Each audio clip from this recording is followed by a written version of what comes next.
had someone with 4 cloven hooves, I assume it was a deer, get into my squash here. They just jumped this front fence because it was not high enough. Assuming it was a deer got in here and just had a nice quick little snack of my squash. I mean, it'll come back, and the sunflowers over there as well.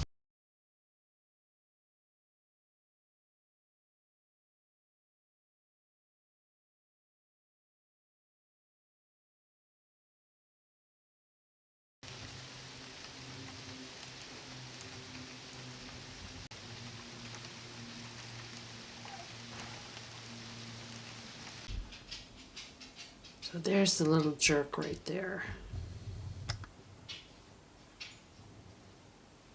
A trap set up right here with delicious peanut butter, corn, and the squash he was munching on for breakfast.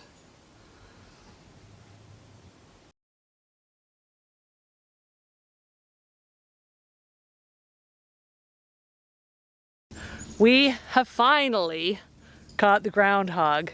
We have had the trap out for several days, tried different kinds of bait, tried all different kinds of stuff. Finally, we caught him with apples and cherry tomatoes. And he has decimated our squash. Like every time one gets to be a decent size, go out the next day and he has chewed it up and there's nothing left of it. So I don't even know how many squash we're gonna get this year because of this guy, but we've got him. He's in the trap.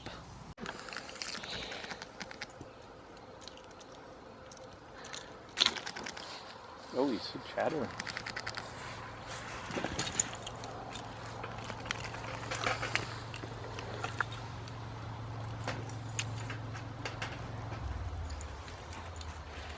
Just gonna relocate him. Cutter's pretty excited about the whole thing. Jeff's gone to take him, relocate him somewhere. Hope he's okay, because last resort would have been to shoot him, which we really didn't want to do. But now that we've caught him, thank goodness, I can worry less about my garden.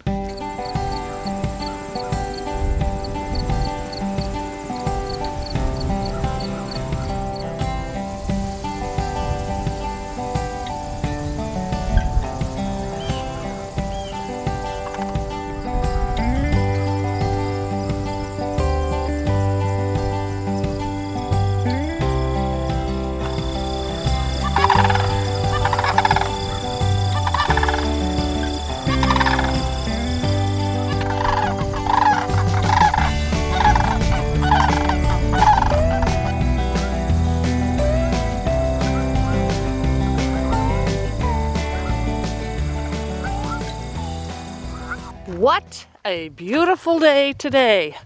We have had family visiting for a week or so, and it was absolutely the best. My kids came, my 2 girls and their husbands, and my grandchildren, or our grandchildren, and we had a blast. It was so awesome. I was so glad they came.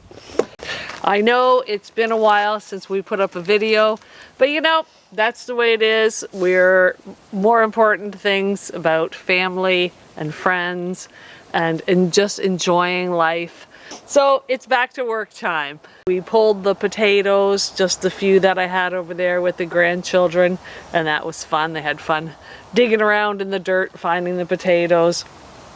Lots of peppers going on. The green beans are almost done. The strawberries have been absolutely fantastic. But today, we're pulling the onions because they're ready to go. Most of the onions have fallen over. The necks get soft, and then just the weight of the greens on top knocks the onions over. They're not huge, but they are awesome.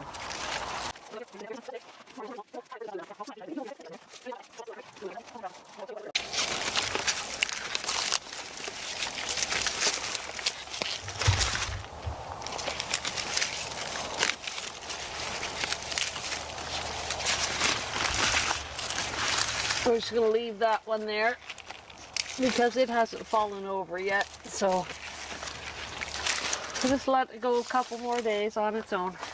I left this one lettuce, this red, beautiful, like deep burgundy, deep purple. I don't know what, it's beautiful. But I left it and it bolted, and I wanted to see what the flowers looked like. They are very cool. They're kind of similar to a dandelion flower.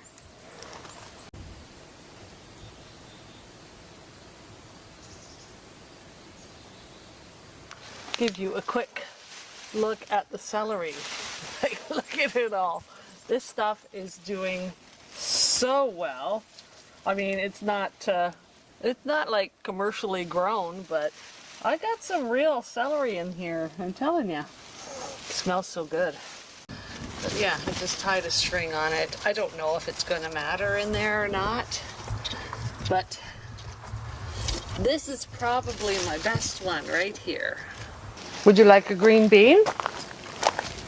I'll find you one. It's a little one.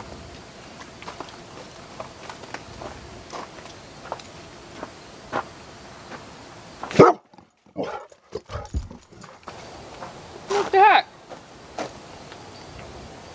He loves green beans, but I guess he saw something a little more exciting. Now the onions, they've been sitting out in the garden in the sun for a couple hours.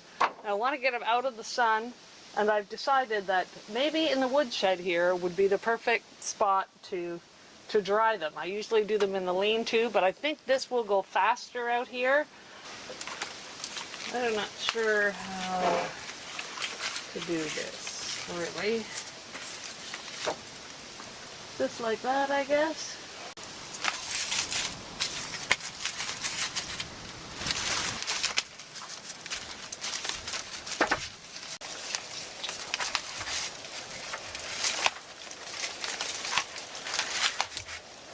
And these will just hang here for at least a couple weeks, maybe 3 weeks till these leaves are completely dry, and then I can store them in our cold storage. This is not even close to how much we're going to use over the winter. It does save us a bunch of money because I love growing them and we don't have to spend money on buying them. So I wish I had a bigger garden so I could grow more than I needed, but I don't, so this will just be perfect. I have 4 basil plants. They are not near as lush and beautiful as last year's, but they'll be fine. They'll be enough. They're actually starting to go into flower, so it's time to get them up. Pull the entire plant. Leave the root. Because we don't need that in the house.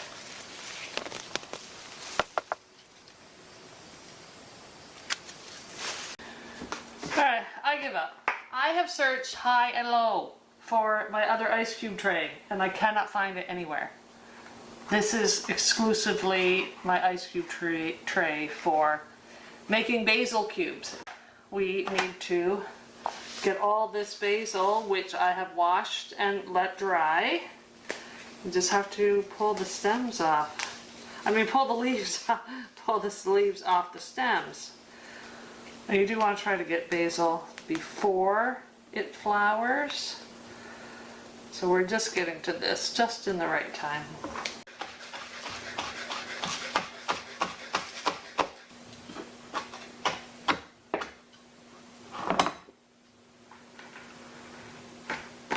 Cram it in there.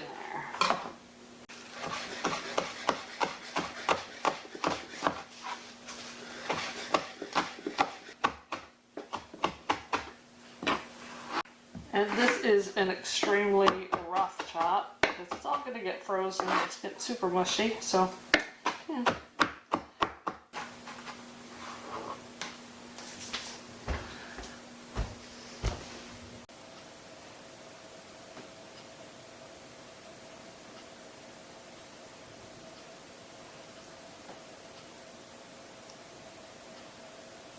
Clean it up, pack it in there a little bit better.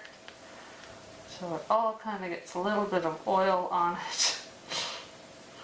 Okay, there we go. It's a bit of a mess, but it always is. But this will be perfect.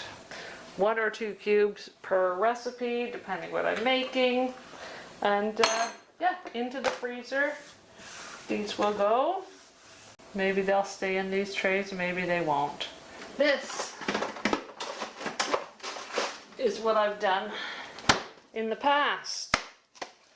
Just the old peanut butter jar, but just have them wrapped individually in plastic wrap and put into a peanut butter jar. You can pack them in there really tight, and yeah, I'll go through 2 of these jars this season. Okay, got my mess all cleaned up. Basil's in the freezer. That's it for this video. Thanks for watching Manitoulin Off Grid. Hit that subscribe button. We'll see you on the next one.